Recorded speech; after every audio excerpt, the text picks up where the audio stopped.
By 1991, it looked as though the president was unbeatable. President Bush had an enormous success in the war in Iraq, was essentially close to a bloodless victory as any country's ever had. Just a few hundred casualties officially, enormous casualties on the other side. So that the defeat of this enemy was overwhelming. The country had been saved as far as oil prices, because it's pretty clear, I think, that Saddam Hussein probably would have kept going across the Kuwait border and into Saudi Arabia, and that would have been some real crisis. So the Saudis put up money to keep it from happening. And so that threat had been eliminated. Then the Soviet Union went down, so the great enemy, the old-time enemy of the United States, was now gone. It looked like an enormous victory, both in terms of international military action and in terms of political policy. And as it turned out, what had happened is that the Reagan years had bankrupted the Soviet Union. They could no longer effectively build that military machine that they had, and the threat of losing it got them into a position where they were willing, I guess, as best you can say, they were willing to step down, which is historically unprecedented. They'd been defeated by Afghanistanis using Stinger missiles. They'd been publicly humiliated economically. Across the board, the Soviet Union could no longer compete. And now America was the world's only superpower. How could you possibly beat that president? Well, the answer was recession. And the second recession in the 10-year period began. It began in late 90, extended through into 1991. And it was a serious recession. There was a lot of unemployment. It was a serious matter. It was not a mild recession. And that kept grinding down through 1992. And by the time it turned, which was early in the year, they had lost the momentum politically. And Clinton was in a position then to take advantage of it. And in that famous statement of his advisor, James Carville, the slogan was, "It's the economy, stupid." It all came back to that. It's the economy, stupid. And they hammered and hammered and hammered on the failure of the Bush economy. Bush had reneged on his promise not to raise taxes. He was convinced by one of his standard advisors to increase taxes and push for it, which he was able to get through Congress.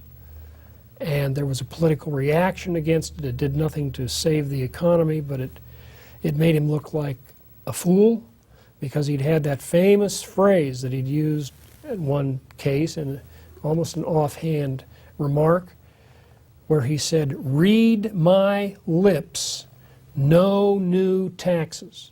And he got cheered for it. And then he hiked the taxes. Well, he betrayed the right.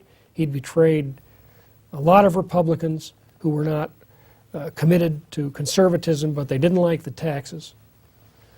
And they wouldn't support him. And Clinton beat him. And Clinton came in looking like the hero that he liked to look like. He escaped all of the problems of the leaks of the stories about the women that he'd been with at one time or other. Just seemed, he was like Reagan. He was a Teflon president. Nothing stuck to Clinton. Nothing ever has stuck to Clinton. And so he was able to escape and continue to build his base. He came into power in '93, and he turned out to be, in terms of policy, pretty close to a do-nothing president. Now, his wife was an activist. She began organizing almost immediately to have this big conference on national health care. Now, why his wife had any authority to do that was never made clear, and all of what was said at the meetings initially, none of it got out. It was hush-hush. She was strongly behind national health care. He was willing to push it if he could, but he was a centrist in his views. A centrist, that is, he wanted everything to center around him. And if it was going to cost him votes, he wasn't really interested in pursuing the matter. He did get a slight tax increase, but it wasn't huge. He was able to benefit from the expansionary policies of the Federal Reserve through his entire administration, because Alan Greenspan and the Fed continued to pour money into the economy and keep interest rates down, so the economy was in growth mode. And actually, at the end of the decade, he was able to get a balanced budget. Now, to get the balanced budget, they had to tap into the Social Security money, but that had been going on for a long time anyway. So they counted the money coming into Social Security as revenue, and they put the liability off budget so it would be hidden. So it looked like it was revenue. So whether he really ran a surplus is a question, but it looked like he ran a surplus, and it was the first surplus that any administration had run since 1969. So it looked as though his policies were working economically. So he never had much complaint about his economic policies. In terms of changing the structure of the country, there were some successes. There was actually a reduction of federal aid going into local welfare programs. That didn't get him in trouble with the liberals because, as I say, he was a Teflon president, and he didn't get him any praise out of the conservatives because nobody wanted to admit that he'd been able to do what he said he was going to do, which was change the welfare system. So in terms of his presidency, he bumped along. He only had one real challenge, and that was when the Republicans captured the House of Representatives. That was in '94 with their famous contract with America. Now, I said at the time in print that it was not going to be legislated. There was no way that Clinton was going to sign it. There was no way they were going to get it, and they didn't. It was forgotten almost immediately.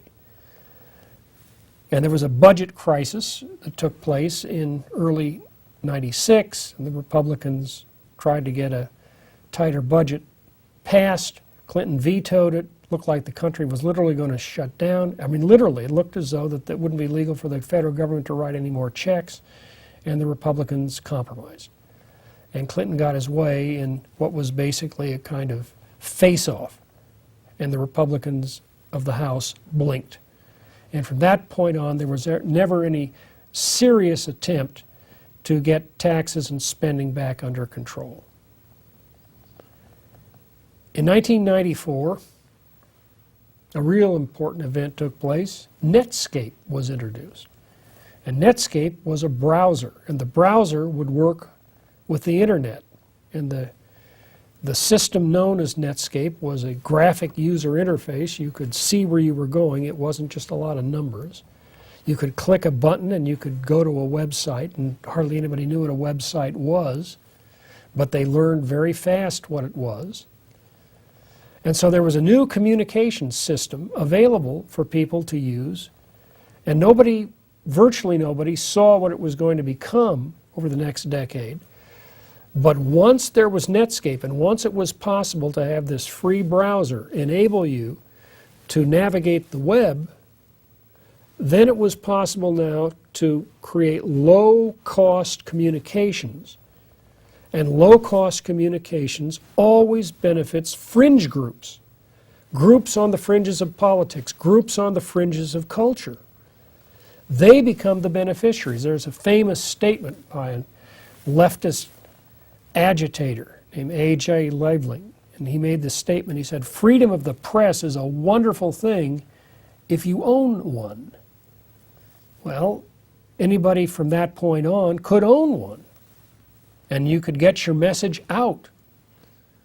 So from a media standpoint, the development and introduction of the graphic interface to browse the internet making possible the World Wide Web, that was more important than any political event of the mid-1990s. In 1996, Fox News is launched, fourth network, now a way to communicate, and it is pretty clearly going to be a conservative effort. That same year, Lew Rockwell starts his blog. You begin to see the development of new communications beginning. I started a website. A lot of people began to start the websites. And because of that, because of the power of it, the web now becomes potentially a means of social transformation that had not been seen before. Now, I'll admit, only a handful of people, real visionaries, saw the complete potential, but talk began to arise. What happens because of this enormous reduction of costs of communication of ideas? Now, of course, this is way before YouTube. This is just text, but that's enough. And you have the ability to create sites that are pretty good looking if you want to do that with pictures and graphics. So you begin to see a minority of individuals moving to a new means of communication.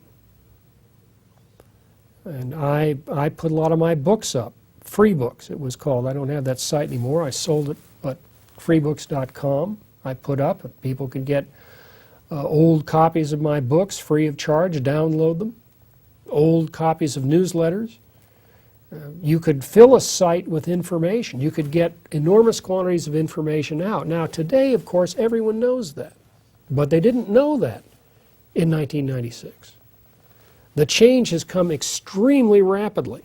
This question then of media begins to replace the question of follow the money. You follow the money when there's no other way to get the information out. And you find with conservatives you use low-cost communications, such as newsletters or self-published books. But once the web comes online, then you have a situation in which having enormous amounts of money is not that crucial. It helps, but it's not that crucial. And that if you have a product that people really like, and they tell their friends about it, which you can't control, you can grow a site to be a real influence if you can get people to come back to that site on a regular basis. You can use advertising, you can make a living doing this. And so technologically, in the 1990s, you begin to see the development of new ways of communication. Book production gets less expensive. There are major developments in book production that take place over the next 10 years that make it much cheaper to get a book out than ever before. Even books on demand, where you can do them one at a time, which was also inconceivable earlier. So you begin to see the transformation of the ideological landscape, and every crackpot in the world gets his time in the sun. Digitally, anybody can get online and say just about anything, and do. And so then it's individuals, one by one, sending people letters, sending people this odd stuff called email. It's individuals communicating with other individuals saying, look what I've found. And years ago I dubbed this word of mouse. And that power of simply saying forward of an email or a link, a website link, that power was transforming American political life. Why was that? Because now people could get their message out and other people could find them. Now, wasn't that easy before Google and the search engines? And that, again, was another aspect of the transformation that really began to have an impact in the mid-2000s. That really began to change things. That wasn't clear 1996 or 1997. As with all technological developments, as with all historical developments, you need a key event. And if you can remember this key event, if everybody knows about this key event, that becomes a symbol of the change. Well, there was an event, and that event took place in 1998.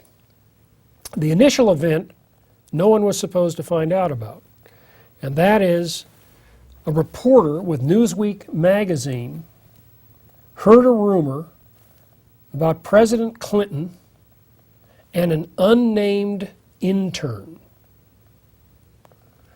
And he began to investigate that story. And he developed that story, and he submitted that story to his editor at Newsweek. And that was on a Monday.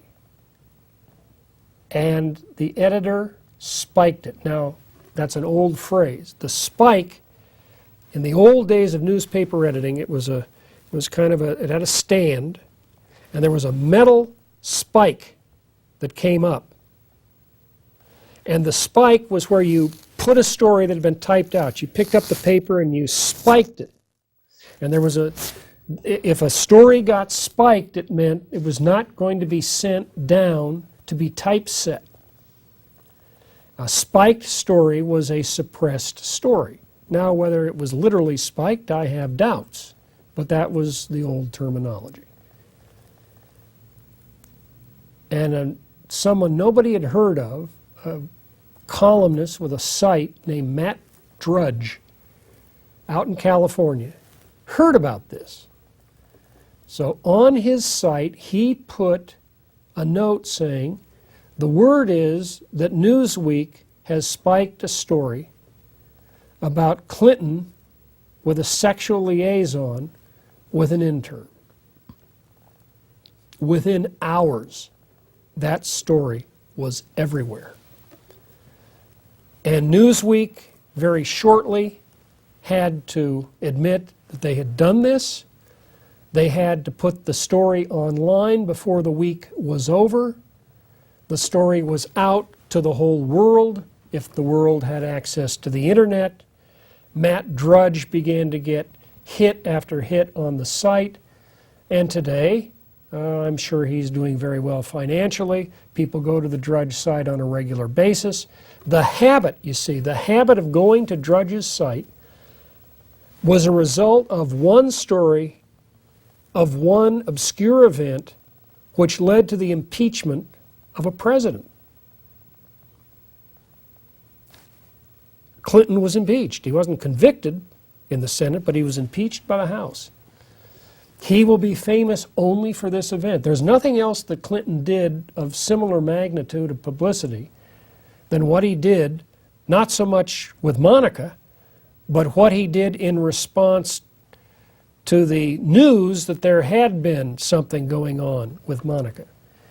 And he lied, as men do, but unfortunately he got caught in that lie, and there was no way around it, and so he had to admit on television that he had lied. And as a Teflon president, nobody really seemed to care very much. He got away with it, but he will be remembered in history as the man who was brought down by the first big internet story in 1998. There was nothing else of major importance that took place in that whole 8-year period. He was a centrist. He didn't push any particular agenda very hard. And the great beneficiary of this was Rush Limbaugh. And Limbaugh was able to position himself as an anti-Clinton, and of course, remember, that meant you got to be against two Clintons. It wasn't just one. It was a twofer deal. You got to be against Hillary as well as Bill. And so talk radio made a comeback.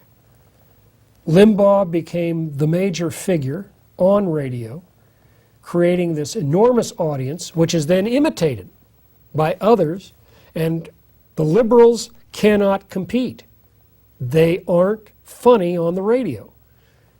Now, Jon Stewart is funny on television, and Colbert is funny on television, but they never got a call-in radio guy who was comparably funny.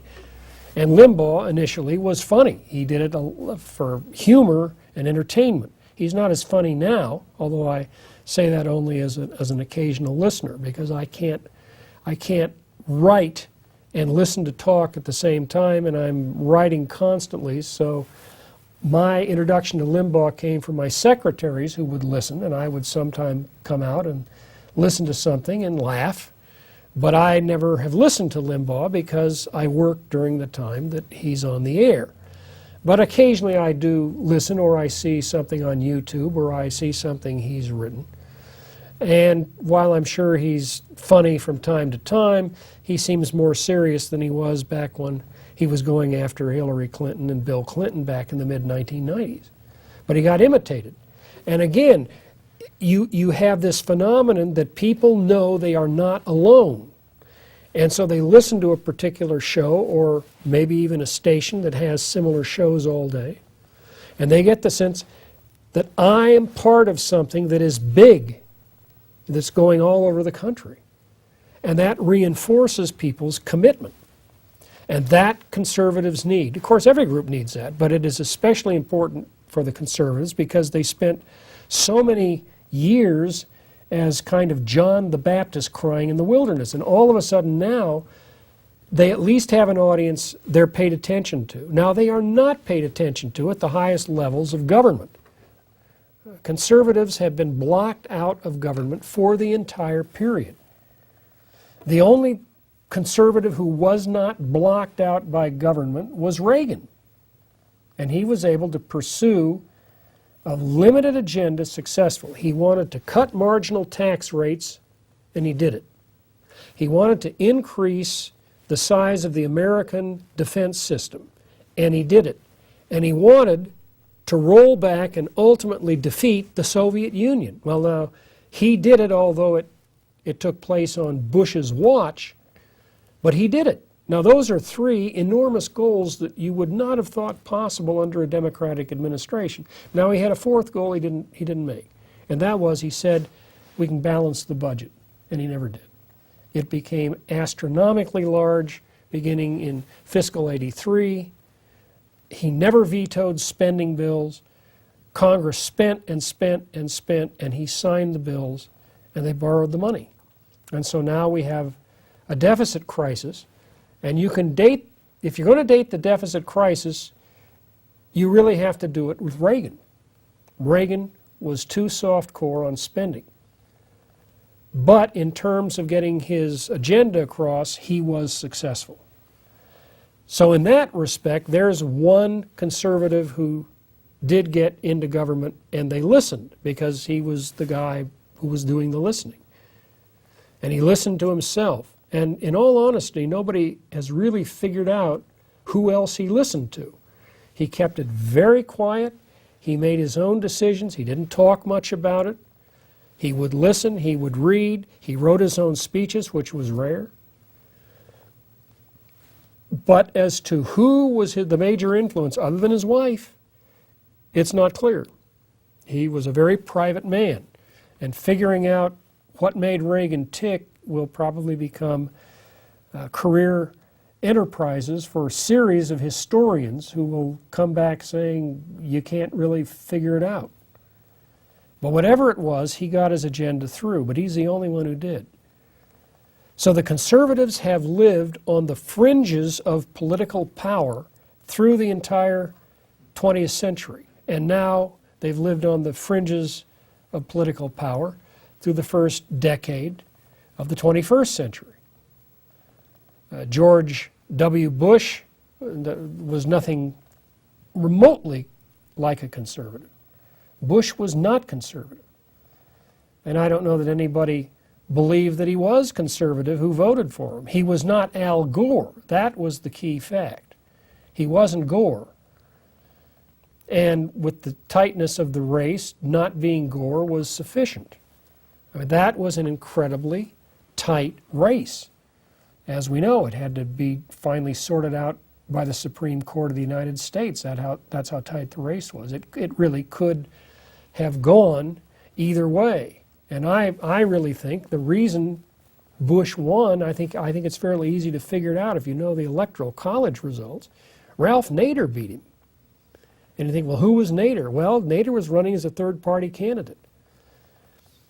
And in New Hampshire, he got about 21,000 votes. And New Hampshire had 4 electoral votes, which were the swing votes that were needed to elect Bush. And Bush won by about maybe 7,000 votes. And most people think that if Nader had not been running, Al Gore would have gotten those votes. And if he'd gotten those votes, he would have won New Hampshire and he would have been elected president. But Bush came in, hits a recession almost immediately. Not a huge recession because Greenspan turns on the money. But he does have a recession. And then towards the end of the year, you have 9/11. Completely unpredictable event. The public rallies to him, as of course you would expect in a crisis of that nature where the country had been attacked. And he can do most anything he wants. And what he wants to do is fight a war. So in 2002, we invade Afghanistan in order to get bin Laden. And we don't get bin Laden, but we get Afghanistan. And we do throw out the old Mujahideen, you know, the old freedom fighters who had won, and we put in a new freedom fighter. You get your choice of freedom fighters. And so you have a situation in which the Mullah Omar is out, and it's not clear who's going to replace him. But under those circumstances, if you don't get bin Laden, you've lost the game, and we didn't get bin Laden. Wherever he is, he wasn't captured.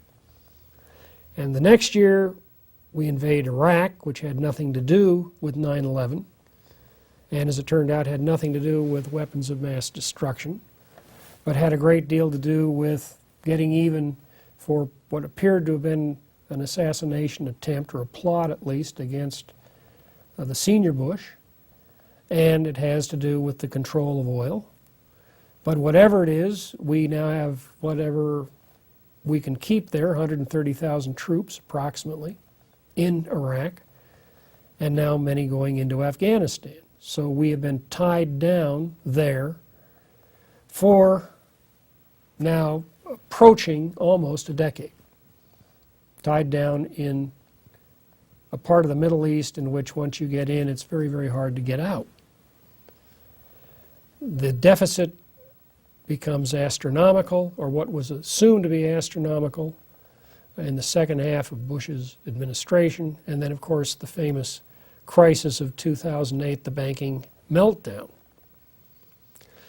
In all of this, the conservatives have got the think tanks, they've got the radio, talk radio, they've got a lot of presence on the internet.